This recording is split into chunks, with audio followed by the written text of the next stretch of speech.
तर आज मी तोंडाची चव वाढवणारे आणि मन आणि पोट तृप्त करणारा असं गावरान पद्धतीचं अगदी सोप्या पद्धतीने मस्त झणझणीत असं हे भरलेलं वांगं बनवत आहे।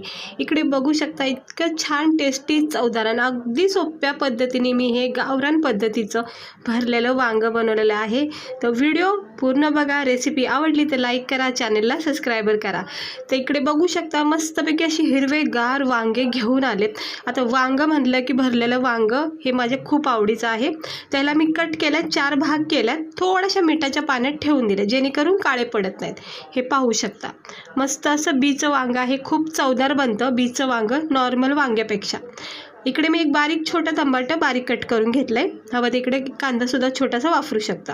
त्यानंतर एक छोटंसं वाटण केले, त्यामध्ये आहे लसूण, शेंगदाणे चांगले भाजून घ्यायचे, लसणाच्या 7-8 पाकळ्या घ्यायच्या आणि सोबत असं वाटण करायचं। अजिबात पाणी वगैरे टाकायचं नाही, ड्राय वाटण हवं आहे आपल्याला, अगदी शेंगदाण्याच्या चटणीवाने। हे बघू शकता मस्त असं हे वाटण करून घ्यायचं, शेंगदाणे आणि लसूण। ह्याच्यामध्ये सुकं खोबरं सुद्धा तुम्ही वाटता वेळेस थोडंसं टाकू शकता, सफेद तीळ सुद्धा ॲड करू शकता। बऱ्याच ठिकाणी वांग्यामध्ये भरलेल्या वांग्यात टाकतात, पण मला आवडत नाही, मी असे साध्या सोप्या सिंपल पद्धतीनेच नेहमी हे भरलेलं वांगं करते। आता हे सगळं मी काढून घेतलंय, हे इतकं सुक्कं असं बनवायचं। याच्यामध्ये आपल्याला थोडेसे बेसिक मसाले टाकायचे। खारं वांगं जे असतं ना त्याच्यामध्ये ना हिरव्या मिरचीचा वापर असतो। इकडे मी धना पावडर टाकलाय 1.5 चमचा, 2-2.5 चमचे लाल मसाला टाकते, कारण वांगं म्हणजे मला स्पायसी आणि झणझणीत आवडतं। तुम्ही आवडीनुसार कमी तिखट करू शकता। त्यानंतर 1 मोठा चमचा हळद टाकलेली आहे, गरम मसाला टाकायचा 1 चमचा, हे बघा 1 चमचा गरम मसाला टाकलाय, धना पावडर, हळद आणि चवीनुसार मीठ सुद्धा इथे टाकून घ्यायचं। थोडंसं कमी टाकायचं, इकडेच थोडंसं आपल्याला रश्श्यामध्ये टाकायचं। हे बघा इकडे मी चवीनुसार मीठ टाकून घेतलंय ह्या मसाल्याच्या स्टफिंगला। आता याला चोळून घ्यायचं सगळं आणि अगदी थेंबभर पाणी टाकायचं, अजिबात जास्त पाणी टाकायचं नाही, नाहीतर सगळा मसाला पातळ होऊन जाईल आणि मग स्टफिंग आपल्याला भरता येणार नाही। हलक्या हाताने याला सगळे मसाले थोडंसं ओलसर असल्यामुळं चोळून घ्यायचं। काय होतं, थोडंसं पाणी किंवा थोडंसं तेल टाकलं ना तर मसाल्याची स्टफिंग खूप छान वांग्यामध्ये पॅक राहते, रश्श्यामध्ये अशी सुटत नाही आणि मग खाता वेळेस तो मसाला वांग्यासोबत आपल्याला खाता येतो। आता हे सगळा मसाला मिक्स करून घेतलाय। कटिंग केलेले वांगे एक घ्यायचे आणि थोडासा मसाला उचलून आपले हे जे 4 भाग केलेत वांग्याचे त्याच्यामध्ये सेट करायचे। जितका तुम्हाला आवडतो कमी जास्त मसाला तितका याच्यामध्ये भरायचा। आता या मसाल्याला आपण थोडासा ओलापणा दिल्यामुळं तो पॅक झालाय बघा वांग्यामध्ये। असा ड्रायच लगेच भरला असता ना मग तो आत्तापर्यंत पूर्ण खाली पडून गेला असता। हे असं पॅक राहतो, प्रेस करायचं हलक्या हाताने आणि एक्स्ट्रा सगळा मसाला काढून घ्यायचा। पाहू शकता किती मस्त वांगं आपलं पॅक झालंय मसाल्यात। याच्यामुळेच थोडासा ओलापणा करायचा, याच्यामध्ये तेलसुद्धा टाकू शकता अगदी थोडंसं। सेम प्रोसेसने आता हे सगळे वांगे मी पॅक करून घेते। हे असा मसाला पॅक झाला की मग रश्श्यामध्ये सुटत नाही। मग भरलेलं वांगं तर वाटलं पाहिजे ना खाता वेळेस, त्यामुळं मसाला तो पॅक राहिलाच पाहिजे। हे असं दाब द्यायचं हलक्या हाताने, वरचा एक्स्ट्रा मसाला असा काढून घ्यायचा आणि सगळे वांगे आता मी हे मसाल्यामध्ये भरून घेते। कमी वाटलं तर असं सेट करू शकता वरच्यावर। खूप मस्त लागतं भरलेलं वांगं, सगळ्यांच्याच आवडीचं आहे आणि घरोघरी बनलं जातं। तर आजचा बेतच आहे माझा हा मसाला भरलेल्या वांग्याचा। तर सगळे वांगे भरून घेतलेत, उरलेला मसाला जो आहे तो राहिला आहे। आता हा मसाला तुम्हाला जर वांग्यात टाकायचं नसेल तर ह्याची तुम्ही वेगळी एक भाजी करू शकता, म्हणजे मटकीची उसळ बोला किंवा कारलं भरून करू शकता उरलेल्या मसाल्याने। पण मी हा मसाला ना ग्रेव्हीमध्ये वापरणार आहे रश्श्यासाठी, पण ह्याचा तुम्ही वेगळासुद्धा भाजीला वापर करू शकता। वाटीमध्ये ठेवून द्यायचं काढून, कढईमध्ये तेल तापत ठेवलंय, त्याच्यामध्ये 1 चमचा जिरे टाकलेत। आता स्लो गॅस ठेवायचा आणि याच्यामध्ये एक बारीक चिरलेलं जे टमाटर घेतलंय ते याच्यामध्ये टाकून घ्यायचं जिऱ्यासोबत, म्हणजे चांगला तडका बसतो। हे थोडंसं नरम सॉफ्ट झालं टमाटर की मग आपण याच्यामध्ये जो मसाला वाटलेला आहे ना तो घ्यायचा आणि याच्यामध्ये टाकायचा।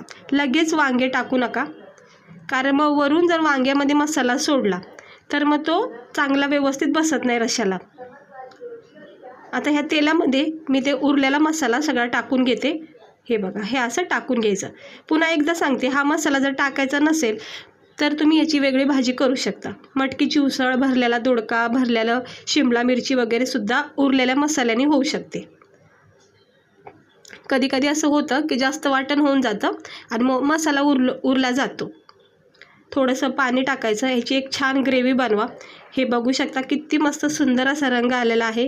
ह्याला एक उकळी येऊन द्यायची आणि उकळी आली की मग आपण एक एक वांगे याच्यामध्ये सेट करूया.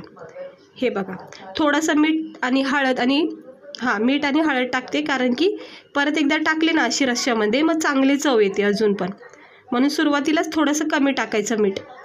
आता मी थोडंसं मीठ टाकले आणि हळद टाकले. ह्याला परत एकदा मिक्स करून घ्यायचं आहे आणि आता आपलं एक एक वांगं जे आहे ना त्याच्यामध्ये सेट करून घेऊया हलक्या हाताने. गॅस अगदी स्लो करायचा. एक उकळी आली की मग आपण याच्यामध्ये वांगे सेट करूया. हे सगळे वांगे छोटे छोटे वांगे असल्यामुळं ते बसले जातात आणि असं भरलेलं वांगं जर असेल ना तर छोटेच वांगे खूप मस्त वाटतात खायला सुद्धा आणि मग वाढायला सुद्धा सोपे जातात. सगळ्या मसाला ग्रेव्हीमध्ये हे वांगे असे डिप करून घ्यायचे. पूर्ण मसाल्याची कोटिंग लागते. तर बघू शकता आपलं हे भरलेलं वांगं किती मस्त दिसत आहे. अगदी तोंडाला पाणी सुटलं आहे. त्याच्यामध्ये जास्त काही पाणी टाकायचं नाही. जर रस्सा वाढवायचाच असेल तर मग पाणी टाका, पण मला एवढा नको आहे रस्सा, थोडासा पाहिजे, त्यामुळं थोडंसं मी पाणी टाकलं आहे. याच्यामधलं थोडं पाणी आपल्याला वांगं शिजवण्यासाठी जाणार आहे, म्हणजे कमी होईल. हे बघा, मस्त उकळी फुटलेली आहे. आणि वांगे ना कधी पण जास्त गाळ करू नका, म्हणजे पिचपिच होऊन जातात, मग खाण्यामध्ये काहीच अर्थ नाही राहत. मग त्यामुळं ना थोडासा याच्यात नॉर्मली अगदी कडकपणा ठेवायचा. वांगं म्हणजे बाईट्स आपण घास तोडता वेळेस ते वांगं आपल्याला जाणवलं पाहिजे. हे बघा, चांगली उकळी आलेली आहे आणि आता ह्याला गॅस बंद करते आणि मस्त आपलं हे वांगं जे आहे ते तयार झालेलं आहे. आणि जो रस्सा आहे तो आटून गेलेला आहे आणि एवढा रस्सा पुरेसा आहे. राईससोबत खायला, भाकरीसोबत खायला मस्त हे झणझणीत गावरान पद्धतीचं भरलेलं वांगं. आता गॅस बंद केला आहे आणि पाहू शकता तुम्ही वांग्याचा रंग किती सुंदर आले. तुम्हाला बघता क्षणी खायचं मन तर झालंच असेल, कारण की मला झालं आहे. हे बघा, मस्त वाटतं. गरमागरम ज्वारीच्या भाकरी करायच्या राईससोबत हे असं झणझणीत गावरान काटेरी असं हे वांगं गरमागरम स्पायसी भरलेलं वांगं तयार झालेलं आहे. आणि याचा रस्सा बघा, हा रस्सा ना तुम्ही राईससोबत खाताना 1-2 वांगे घ्यायचे, अप्रतिम लागतं.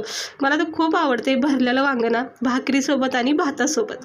तर चला आपण याला सर्व करून घेऊया. तर दुपारचा बेत आहे, गरमागरम हे आजचं भरलेलं वांगं मी तुम्हाला दाखवले.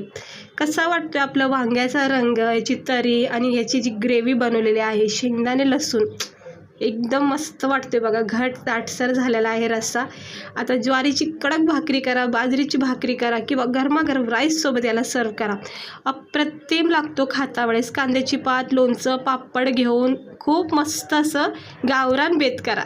तर कशी वाटली तुम्हाला आजची आपली ही भरलेल्या वांग्याची रेसिपी? आवडली असेल तर लाईक करा, चॅनलला सबस्क्राईबर करा. भेटते मी तुम्हाला पुढच्या व्हिडिओमध्ये.